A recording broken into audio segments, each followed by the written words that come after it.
Thank you very much, everybody. Well, good evening, and can I thank all of you for being here on this Monday night. Some of you at short notice, because there have been some surprises this evening, and we'll elaborate on those in just a moment. But I particularly want to thank Executive Chairman of Roy Hill, Mrs. Gina Rinehart AO, for being here. Mrs. Rinehart, for your leadership, for your generosity, and for your support and friendship in particular of the City of Perth and many of our endeavours. In particular, in my time as Lord Mayor, I've been very grateful for your unqualified support. It has made a significant difference to my time as Lord Mayor, and personally I want to extend my thanks to you and your team for always being there for us and for our city. Can I acknowledge Gerhard Velmsman, CEO of Group Operations, and Sanjeev Manchanda, CEO of Group Projects. I also acknowledge the CEO of the City of Perth, Michelle Reynolds. I'd like to welcome Mayor Patrick Hall from the City of Canning and Mayor Greg Milner from South Perth, close neighbours of ours, and tonight we are tied together in more ways than one. I'd like to also acknowledge Alan Mason, General Manager of Infrastructure and Operations with the City of Perth, Steve Holden, General Manager of Community Services, and a couple of special gentlemen in the room tonight. William Wright, Roy Hill Engineering graduate, who is central to much of what will be unveiled and has been unveiled tonight, and a particularly special guest, Mr. Ian Henschke, who has joined us tonight from South Australia. And as you will learn as the evening rolls on, Ian's personal connection, along with Mrs. Rinehart, is one of the reasons why we are here tonight.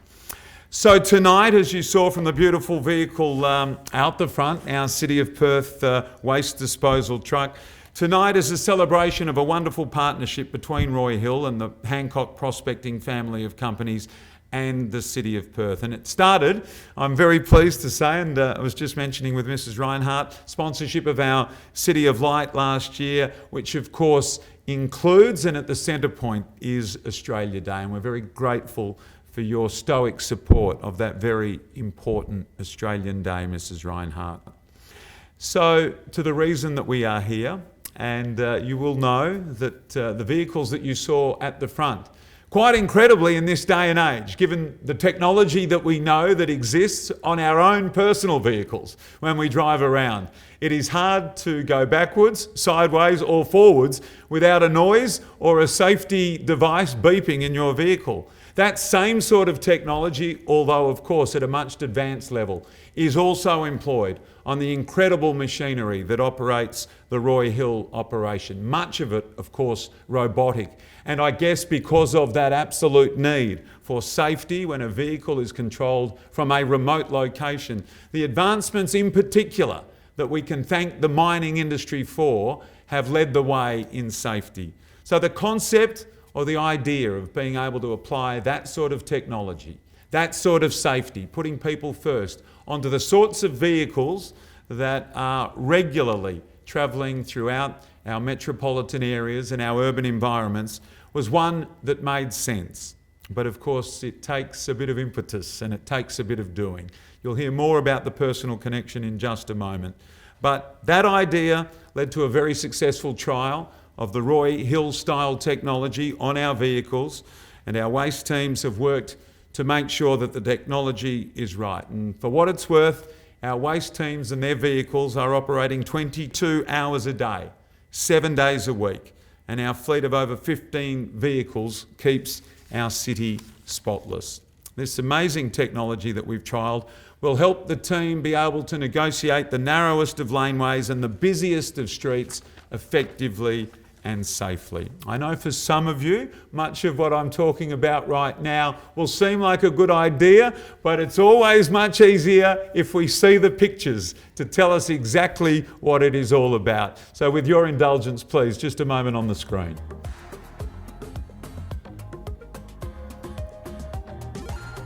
So this terrific technology has been fitted, and as you can see, you know from how it would work in an ordinary vehicle, this technology, which is used up on the mines, is now also fitted to some of our vehicles.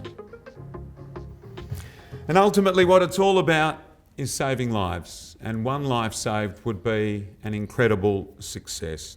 So with that, and to tell you a little more, I would like, with great pleasure, to welcome to the microphone Mrs. Rinehart and thank the team at Roy Hill for involving the city in this important trial. The Executive Chairman of Roy Hill, Mrs. Gina Rinehart AO. Please make her welcome.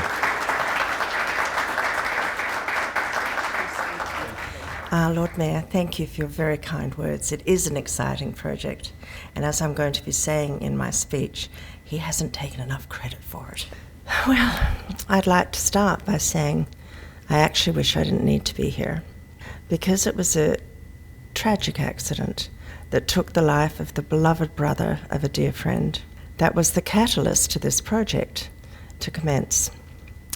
A tragedy that no one should have to go through. Thank you to Ian, my dear friend, for travelling to West Australia to be here this evening, and for providing the inspiration to us all for this project.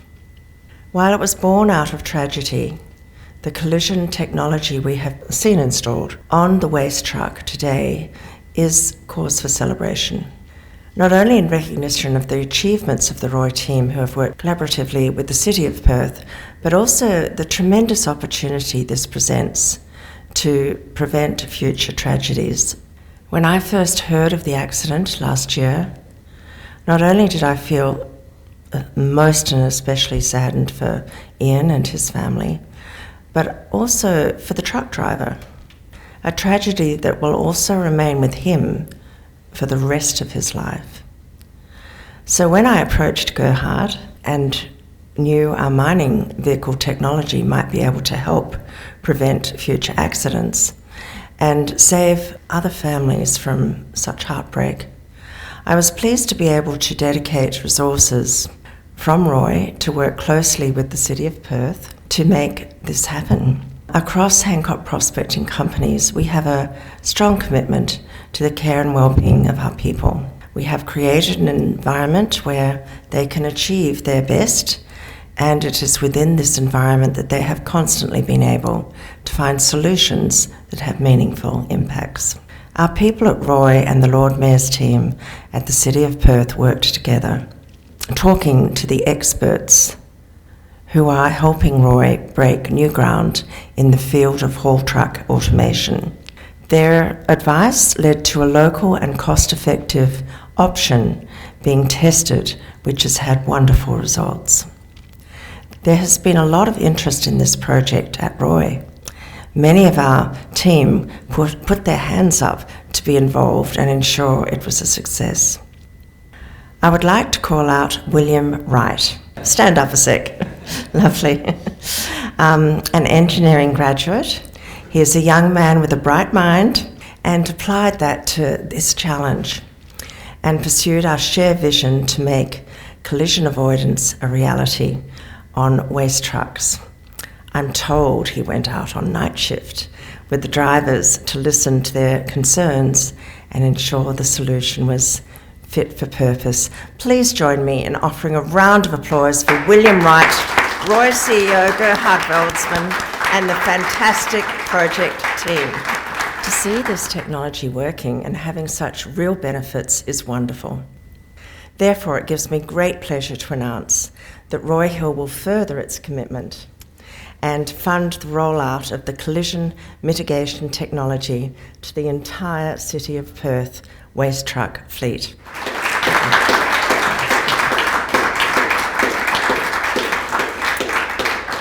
I'd like to add, we have a very good relationship with the Lord Mayor and the City of Perth that has included the City of Light series presented by Hancock Prospecting, Roy Hill and Atlas Iron, as well as the Hancock Prospecting Australia Day festivities earlier this year that our wonderful Lord Mayor's already commented on. So I'd like to take this opportunity to also announce that we will again be supporting the City of Perth as a major sponsor for the exciting summer events program.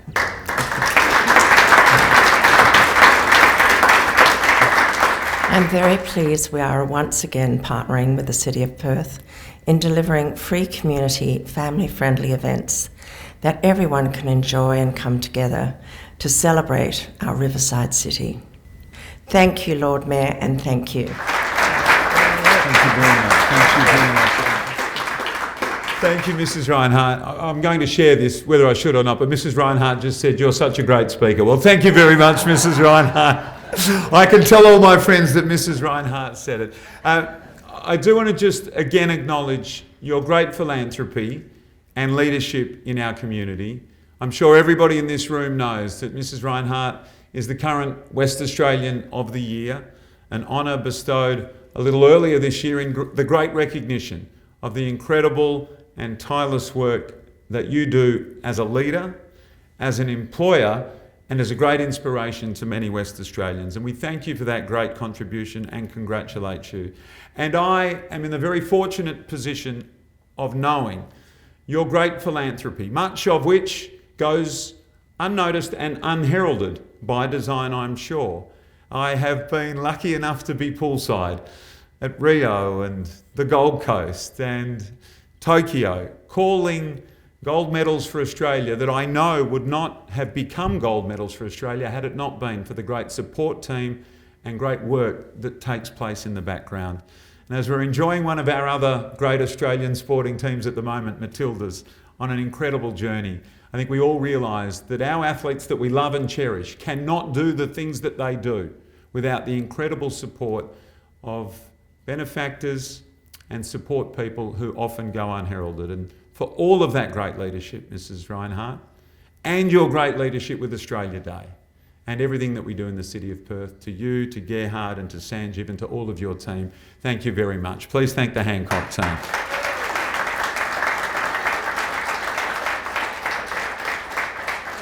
And Mrs. Rinehart has generously allowed me, of all people, to make another announcement on behalf of Roy Hill, and that is that the technology that is now going to be fitted on the City of Perth fleet of 15 vehicles, the likes of which you saw when you entered today, is going to be offered for a vehicle in the City of Canning and a vehicle in the City of South Perth.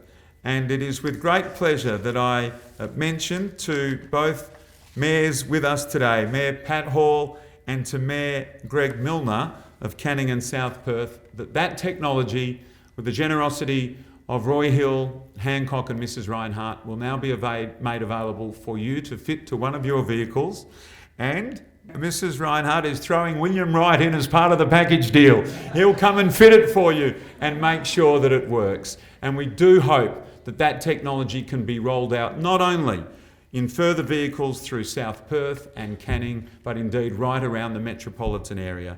And the team are also making this technology available in other cities and in other jurisdictions around Australia, including South Australia, and we hope at some point in time, Coffs Harbour, and we'll hear more about that in just a moment. But on behalf of, and I'm sure acknowledging for both South Perth and Canning, thank you for that incredible generosity, Mrs. Rinehart.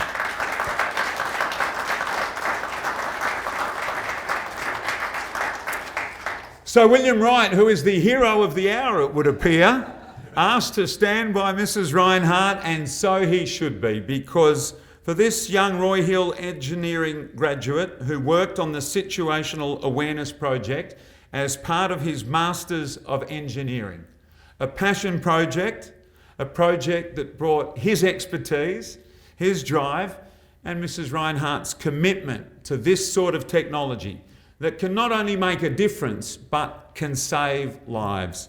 And for William to be able to be part of the team that has led to this incredible rollout, how proud we all are of the opportunities that the mining industry can provide. William, I'd like to invite you to come and say a few words and explain how magnificently it's all been put together. William Wright, everybody.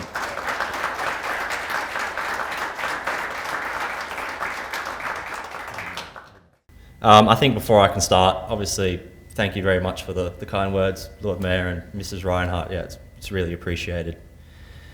Firstly, I wish to express my deepest gratitude to our Executive Chairman, Mrs. Rinehart. With your belief and your initiation of this project, it allowed us to effect a positive change for our city. Your leadership and your vision has been an inspiration of mine, and it's been an honour to embark on this journey that you started.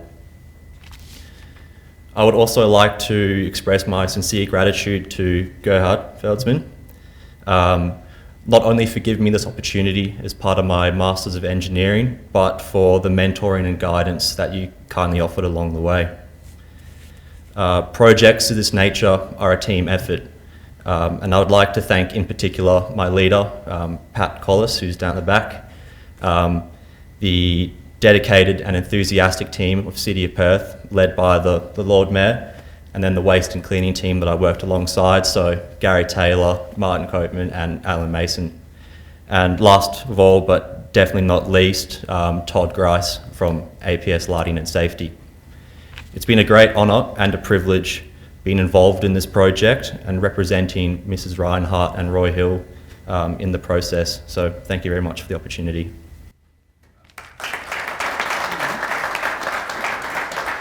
William, just stay with me for one moment, if you don't mind, because I know there's some curiosity, and I'm amongst it. Just ever so briefly, if you can, just explain to us, and I've given super simplistic terms, but the technology which you've explained so well to separate groups outside, just explain to us exactly how it works.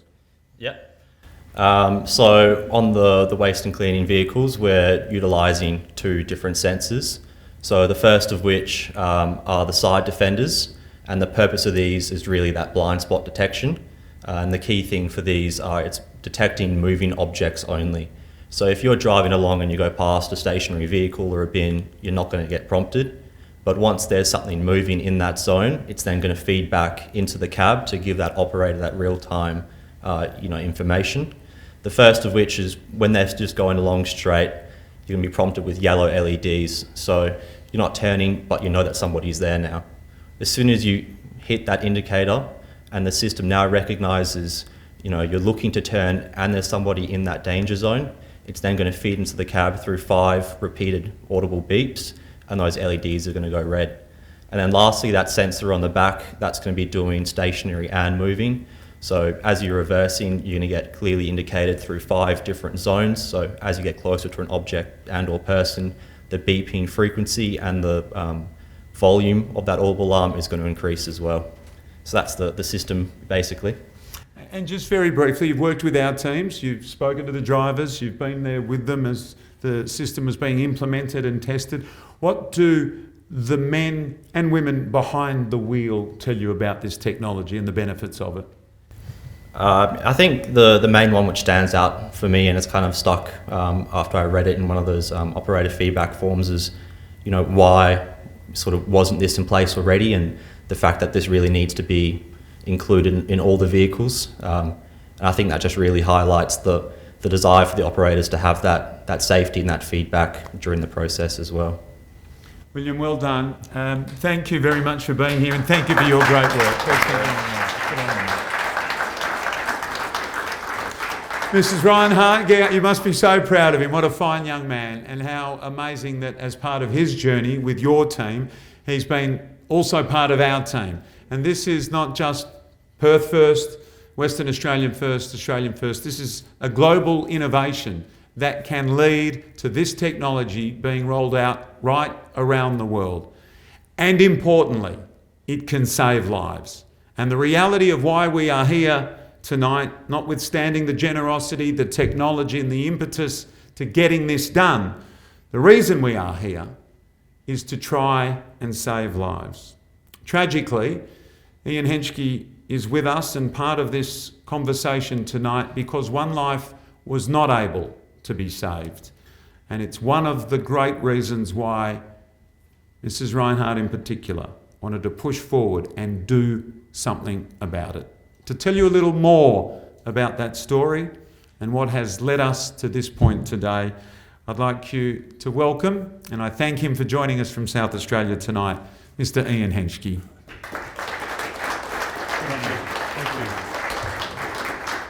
Well, thank you very much, Basil. You are indeed a credit to the City of Perth, and I also want to acknowledge Mrs. Rinehart AO as the chairman of Hancock Prospecting for making this making this happen. Also, Mrs. Michelle Reynolds, CEO of the City of Perth, and William Wright. You give me hope in the future. I think you're a wonderful young man. I've only known you for 10 minutes, but you're going to be my best friend for the next 10 years. And I'll tell you why just briefly, because I went to Canberra after this all happened. I work as the Chief Advocate for National Seniors Australia, and I saw someone there who was going to try and help me get the laws changed. And it turned out they'd actually been through med school with my brother. And he was deeply saddened by what had happened. But he informed me that each state in Australia has its own rules and regulations around trucks. And to get this done, I'd have to deal with each state transport minister. And I thought, well, I'll be 69 next birthday. That'll be the next, I'll be doing this till I'm 80. But then I heard that Mrs. Rinehart had made it happen effectively by saying, let's just do it. And that's what engineers do. People that are involved in engineering and people that are involved in rural and regional Australia say we need to fix it. Now, there's a few photos up there. That's me and Mark when we were kids. And when I look at him then, he always had a smile. See that smile? My brother said, Mark is going to go to heaven business class, first class, because he was almost a living saint. I'll tell you a bit about him because Mrs. Rinehart probably doesn't know much about him other than the fact that he was my brother, but he trained all the young doctors in regional Australia. That's from the Coffs Advocate up there. There he is on a charity ride where they raised money. There he is as my other brother. My mother had 5 sons. There's only Philip and myself left now. And Mark, in many ways, was the embodiment of everything that was good in our parents. My father used to say, always do your best. Whatever you do, do your best. And Mark always did. And my mother was the kindest woman you'd ever meet. So he had the best of both of them. And he honestly, every time you see him, he's smiling like that. Didn't matter what he did. He delivered more than 2,000 babies in regional and rural Australia. He moved to regional Australia to work there. He then got epilepsy, and where most people would think, oh, that's terrible, he stopped being a doctor delivering babies, and he said, I'll become a teacher. So he then went to the Coffs Harbour University of New South Wales Medical School and trained the next generation of young doctors. That's him with his grandchildren. And he also, in his holidays, university holidays, used to go to places like Wadeye and work with the First Nations people up there. So when I said he was a living saint, he literally was. And the other thing that I think is incredible, Mrs. Rinehart, is that he started life out in the mining industry. Yeah, it's unbelievable that you have these 2 special days where mining and farming and regional Australia come together. He actually started out as a geophysicist. He topped geophysics at Adelaide University, got a job with SOBHP and worked on the Bass Strait Kingfisher oil wells. They had a downturn in the industry, and his wife said, I think you need a more stable job if we're going to have a family. Why don't you consider doing medicine? My other brother had done medicine, so he did medicine, and then he said, I want to go to regional Australia and be a rural GP, a country doctor. So that's what he did. So in a sense, you've almost sort of understood who he was by this. And if Mark was here today, Mark would say, we need to make things better, and we can do it because it's logical, because it's ethical, because it feels right. What we're doing here, as the truck drivers said, William, why wasn't it done before? And it takes someone to say, well, let's just do it. Now, my dear wife is an engineer, and when I told her I was coming over here, she'd worked in Western Australia in the mining industry, and she said, this is what people do. If you have a problem, you solve it, you fix it. We don't have a bureaucracy set up to, have an inquiry into the number of people that have been hit by trucks, which we could. You could have a royal commission, you could do all this. We just actually go ahead and do it. And so what I'd like to say is that the most important thing that we've learnt about this is that the truck driver got out of the truck and he said, and I spoke to an eyewitness who was there with my brother on that morning. He'd finished the year at the university. They're going out for a ride. They've had a big year. They've got the graduates through. goes out for a ride, stops on the side of the truck. He's in the lead with the others because he used to ride a couple of 100 kilometres a week, and he's waiting. Car goes around the truck. He goes with the car. The car whizzes off as it gets past the truck. The truck driver thinks he's clear, and he pulls out after he's picked his bin up, hits him, goes over his leg. He loses one leg 1 week, they cut it off. The second leg the next week, and he dies the third week. He had to be flown by medevac helicopter to the Gold Coast Hospital. He fought and fought and fought. I'm 195 centimetres, 100 kilos. Mark was also 100, he was 6'3", 100 kilos, fit as a fiddle. So it wasn't, he gave it everything to live through, to try and if he'd lost his legs, he would have still turned up at the regional Coffs Harbour School to train doctors. He would have done that. So we've lost someone immeasurable, not just the family, not my brother, but the community, and regional and rural Australia has lost someone special. So to make sense of this, we have to fix it. And the day that I was told that Mark's machine was going to be turned off, I met Mrs. Rinehart and she said, we can fix this. We can't fix him, but we can fix it so it doesn't happen again. And that's why we're here tonight. It is absolutely amazing that it's happened so quickly too. And in fact, I looked up, it's 9 months. And Mark would love that because we've given birth. He used to bring babies into the world. We've actually had 9 months and we've got this together. And I really just want to say, look, it's very hard for me tonight, as you can hear in my voice. It's very hard for me to actually think about that driver because Mrs. Rinehart said that. What does he think? He's got to live with that. I have to live with the image of my brother with his legs cut off in the Gold Coast Hospital, with me reading him stories about cricket, and everything triggers you. Today when I saw the wonderful Test cricketer there, I thought Mark would be amazed that I'm here. I was reading him stuff out of a book about cricket while he was in hospital, which I'd bought him for his birthday, for his 73rd birthday. He was still in a coma, couldn't come out of it. And I thought, these are the images that I've got. But now, with this, the images that I've got in my head are the new truck. When I see those trucks, they trigger it with me. When I see the truck now, I think it's a life-saving truck, not a killer truck.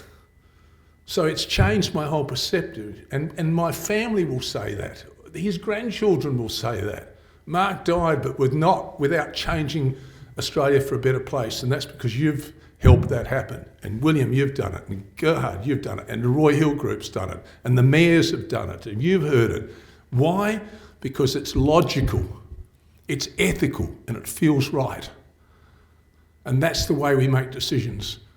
We don't make them with committees, we make with people that know it's right. And I feel like I've gone on for too long, but I will say one thing. No truck driver's ever going to get out of a truck and say, I didn't see him, I didn't see him, I didn't see her, I didn't see her.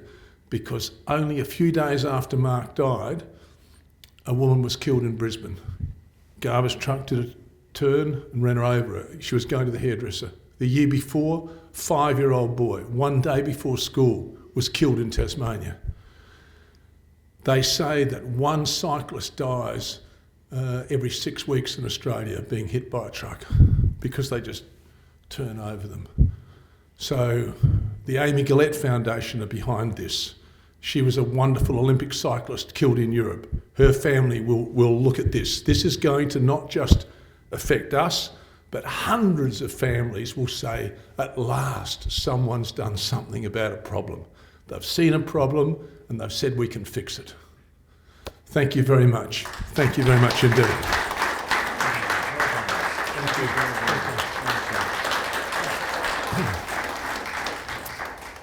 What an incredible presentation, Ian. Thank you. And as Mrs. Rinehart comes over to acknowledge those incredible words, on behalf of all of us here, thank you for sharing. That's a very personal story to have shared. And I think as I was looking around the room, a lot of tears in a lot of eyes. And as I reflect on the story that you've just told us, I didn't know your brother either. But from that brief recollection of his life, what we learned was your brother was a man who loved and dedicated his life to helping people. And now, even in death, it is immediately obvious to all of us he is going to be helping people right around Perth, around Western Australia, and around the world. He did not die in vain. Thank you, Ian. Thank you very much.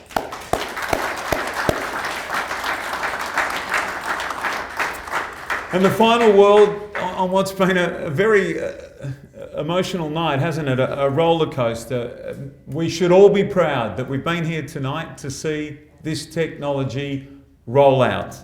We will always remember that we've played our respective roles in this process. We acknowledge and remember Mark. We thank you, Ian. We congratulate you, William. We thank all of the Roy Hill teams and the City of Perth teams for their dedication to make this happen and make it happen fast. The faster it gets out there, the more lives that are saved. And of course, my final acknowledgement, Mrs. Rinehart, you are an inspiration to us. We are here tonight rolling out this technology because of your drive and commitment to make it happen. And not only on behalf of the Roy Hill and City of Perth teams and the people of Perth, but to everybody who will benefit, to every life that will be saved, we thank you for your incredible contribution. You are indeed a great Australian. Thank you, everybody, and thanks for being here tonight.